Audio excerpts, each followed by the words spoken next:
BJP ত্যাগ কৰিবলৈ সাজু হাজাৰ হাজাৰ বিজেপিৰ নেতা কৰ্মী। ৰাজ্যিক বিজেপিক দল ত্যাগ কৰাৰ হুংকাৰ হাজাৰ হাজাৰ বিজেপি কৰ্মীৰ। বিজেপি দলৰ প্ৰতি আস্থা বিশ্বাস হেৰুৱাই পেলাইছে খুদ বিজেপিৰ নেতা কৰ্মীয়ে। বিজেপি দলৰ প্ৰতি মনোবল ভাঙিছে বিজেপিৰ নেতা কৰ্মীৰ। এফালে বিজেপিৰ সদস্য ভৰ্তি অভিযান, আনফালে হাজাৰ হাজাৰ বিজেপিৰ নেতা কৰ্মীৰ দল ত্যাগৰ হুংকাৰ। নিৰাপত্তাহীনতাৰ লগতে দলৰ প্ৰতি আস্থাহীনতাত ভুগিছে সোণাৰীৰ হাজাৰ হাজাৰ বিজেপিৰ নেতা কৰ্মী। দেৱজিৎ হাজৰিকাৰ হত্যাকাৰীক আজিৰ ভিতৰত যদি গ্ৰেপ্তাৰ কৰিব নোৱাৰে, তেতিয়াহ'লে পৰৱৰ্তী সময়ত আমি বেলেগ ব্যৱস্থা ল'ম।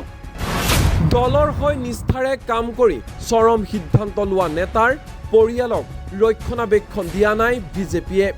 RTI কৰ্মী দুলাল বৰাক গ্ৰেপ্তাৰৰ দাবীত শেষ সকিয়নি প্ৰদান সোণাৰীৰ হাজাৰ হাজাৰ বিজেপিৰ নেতা কৰ্মীৰ। দেৱজিৎ হাজৰিকাই আত্মহত্যা কৰা নাই, দেৱজিৎ হাজৰিকাক হত্যা কৰা হৈছে। দুলাল বৰাৰ ৰক্ষণাবেক্ষণত চৰকাৰ পক্ষ জড়িত থকাৰ সন্দেহ সোণাৰীৰ বিজেপি নেতা কৰ্মীৰ। সংবাদমেল পাতি এনেধৰণে ক্ষোভ উজাৰি হুংকাৰ প্ৰদান কৰিলে সোণাৰীৰ বিজেপি নেতা কৰ্মীয়ে। ইয়াৰ পৰা মই মুখ্যমন্ত্ৰীক অনুৰোধ জনাম, আমি আমাৰ প্ৰশাসনৰ যিবিলাক মুৰব্বী তেওঁলোককো আমি অনুৰোধ জনাম যাতে অতি পলমে আজিৰ ভিতৰত যাতে হত্যাকাৰী দুজন, মই হত্যাকাৰী বুলিয়ে কৈছোঁ, ৰফিক আহমেদ এজন হত্যাকাৰী আৰু এজন হ'লগৈ দুলাল বৰা এজন হত্যাকাৰী। তেওঁলোকে যদি এইবিলাক নিউজ নকৰিলেহেঁতেন, আমাৰ সমাজৰ পৰা এই এনে এটা উঠি অহা যুৱক, যি যুৱকজনৰ কাৰণে আমি বহুত আশা কৰি আছিলোঁ যে চৰাইদেউ অকল ৰজাপুখুৰী আৰু তিয়ঘাট বুলি নহয়, তেওঁৰ দেৱজিৎ হাজৰিকা এটা প্ৰতিষ্ঠান। আমাৰ হৈছে কাৰোবাৰ ঘৰত বিয়া হৈছে, কাৰোবাৰ ঘৰত কিবা হৈছে, অকল ৰাজনীতিত লাগি নাথাকিছিল, অকল বিজেপি ৱৰ্কাৰ্ছ বুলি আমি নকওঁ। তেওঁ এজন সমাজক ভাল পোৱা এজন ব্যক্তি। গতিকে তেনেকুৱা এজন ব্যক্তিক আজিৰ ভিতৰত যদি তেওঁলোকে এৰেষ্ট কৰিব নোৱাৰে, তেতিয়াহ'লে আমি পৰৱৰ্তী সময়ত আমি বেলেগ ধৰণৰ আমি ব্যৱস্থা ল'ম।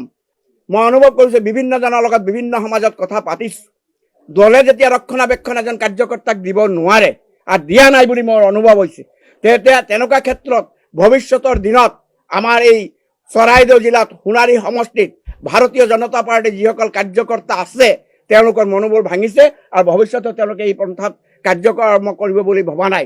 মই এজনে মোৰ ষ্টেট এক্সিকিউটিভ মেম্বাৰ, মই ভাৰতীয় জনতা পাৰ্টীৰ বয়স হৈছে 30-32 বছৰ ধৰি আমি বিজেপি কৰিছোঁ, কিন্তু এনেকুৱা এজন কৰ্মীক যদি ৰক্ষণাবেক্ষণ দিব নোৱাৰে প্ৰশাসনে, ইমানটো হৈ যোৱাৰ পাছতো, এইটো ছুইচাইড নোটত লিখা থকাৰ পাছতো যদি কৰিব নোৱাৰে, তেতিয়াহ'লে আমাৰ মন ভাঙি পৰিছে। আমিও দলৰ কাম কৰিম বুলি আগুৱাই যাবৰ কাৰণে কিন্তু আমাৰ নাই, সেই সাহসটো নাই।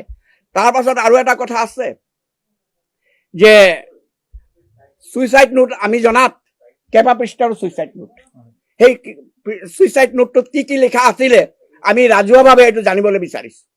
আমি ছুইচাইড নোটত কি কি লিখা আছে, অকল এই 4টাৰ নাম আছে না আৰু কিবা সংযোগ আছে, এই কথাবিলাক আমি জানিব পৰা নাই।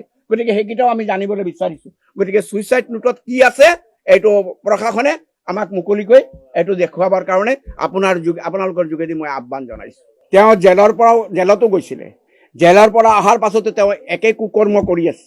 যদি চৰকাৰে তেওঁক সহযোগ নকৰিলেহেঁতেন, চৰকাৰে যদি তেওঁক সহায় নকৰিলেহেঁতেন, তেতিয়াহ'লে তেনেকুৱা কুকৰ্ম কৰিবলৈ নাপালেহেঁতেন। গতিকে আমি এইটো সম্পূৰ্ণ সন্দেহ, আমি তেওঁলোকৰ লগত চৰকাৰ পক্ষৰ কোনোবা লোক আছে নেকি আমাৰ পূৰা সন্দেহ হৈছে। গতিকে এইটো বিহিত ব্যৱস্থা হ'ব লাগে। পুনৰবাৰ আমি দোহাৰিছোঁ, আমি এই কেইদিনৰ পৰা একেটা কথাকেই কৈ আছোঁ। গতিকে আমি আপোনালোকৰ সহায় সহযোগ অবিহনে আমি কেতিয়াও নোৱাৰিম। গতিকে আপোনালোকে তেওঁলোকক এৰেষ্ট নকৰালৈকে যাতে ক্ষান্ত নাথাকে, এই সম্পৰ্কেও আপোনালোকক আমি অনুৰোধ জনাইছোঁ, যাতে এই দুজনক ক'ত আছে আপোনাৰ লোকেশ্যন টেগ কৰি আমাক দিয়ক, প্ৰশাসনক জনাওক, তেতিয়াহ'লে আমি নিশ্চয় এইখিনি কাম আগবাঢ়িব বুলি ভাবোঁ।